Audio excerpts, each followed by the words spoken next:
بسم اللہ الرحمن الرحیم۔ السلام علیکم میرے عزیز طلباء، آج کا ہمارا عنوان ہے نیکی کا بدلہ۔ اس کے مصنف اے حمید ہیں۔ اے حمید ایک نامور ادیب تھے۔ وہ بیک وقت ناول نگار، کالم نگار، افسانہ نگار اور ڈرامہ نگار تھے۔ انہوں نے ریڈیو اور ٹی وی کے لیے بھی ڈرامے تحریر کیے۔ ان کے ٹی وی ڈرامے اینک والے جن نے بچوں میں بہت مقبولیت حاصل کی۔ اس سبق میں مصنف نے خرگوش اور اس کے بیٹے ننھے خرگوش کی کہانی کو قلم بند کیا ہے۔ کسی جنگل میں ایک خرگوش اپنے ننھے بچے کے ساتھ درخت کے کھوکھلے تنے میں رہتا تھا۔ خرگوش ننھے خرگوش کو اکثر سمجھاتا تھا، بیٹے گھر سے دور مت جایا کرو، جنگلی جانور تمہیں پکڑ لیں گے۔ ننھا خرگوش بڑا شرارتی تھا، اس پر باپ کی نصیحت کا بہت کم اثر ہوتا اور وہ ہمیشہ منمانی کرتا۔ ایک مرتبہ جنگل میں بارش نہ ہوئی، پیڑوں کے پتے سوکھ گئے، گھاس خشک ہو کر جل گئی، کھانے کو کچھ نہ تھا۔ جب بھوک نے دونوں کو ستایا تو بیچارہ خرگوش گاجروں کی تلاش میں نکل پڑا۔ خرگوش کو دیر ہو گئی اور ننھے خرگوش کو بڑی بھوک لگی تھی، تو وہ بھی خوراک کی تلاش میں نکل پڑا۔ آخر کار اس ننھے خرگوش کو ایک گاجر مل ہی گئی اور اس نے سوچا کہ آدھی گاجر میں خود کھاؤں گا اور آدھی اپنے باپ کو دوں گا۔ پھر ننھے خرگوش کو رستے میں ایک دبلی پتلی ہرنی ملی۔ اس نے ننھے خرگوش سے کہا، میرے بچے بھوکے ہیں، یہ گاجر میرے بچوں کے لیے دے دو۔ حالانکہ ننھا خرگوش خود بھی بھوکا تھا، لیکن اسے ہرنی کے بچوں پر ترس آ گیا۔ اس نے گاجر ہرنی کو دے دی۔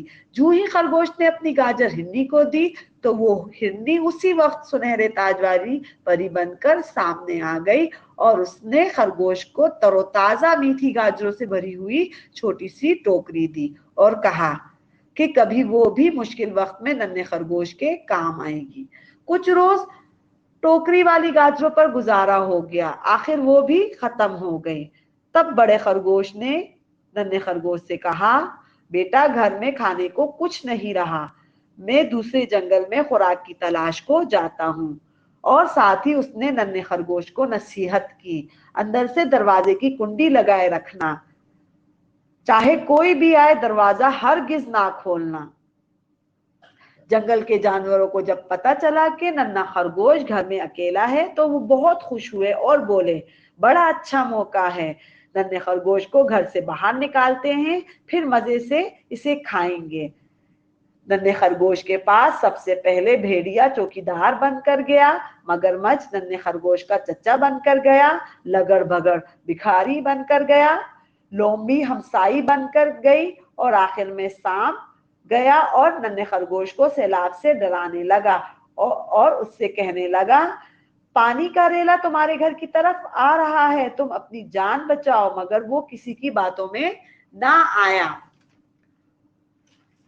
اس نے جواب دیا، زلزلہ آئے چاہے سیلاب، میں اپنے باپ کے آنے تک دروازہ نہیں کھولوں گا۔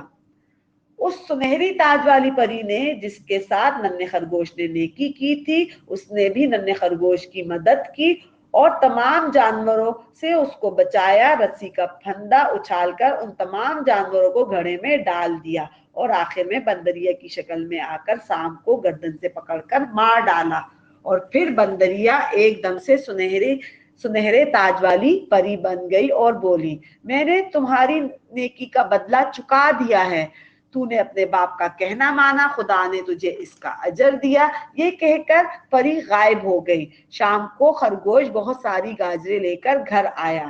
ننھے خرگوش نے اپنے باپ کو سارا واقعہ سنایا۔ ننھے خرگوش کے باپ نے اس سے کہا، شاباش، تو نے دو نیکیاں کی، پہلی نیکی یہ کہ ایک بھوکے جانور کو کھانا کھلایا، دوسری نیکی یہ کی کہ اپنے باپ کا کہنا مانا، خدا نے تجھے دو نیکیوں کا پھل دے دیا۔ پیارے بچوں، نیکی کبھی رائے گا نہیں جاتی، کسی کے ساتھ کی گئی چھوٹی سے چھوٹی نیکی کا نہ صرف اجر و ثواب ملتا ہے بلکہ روحانی اطمینان اور خوشی بھی حاصل ہوتی ہے۔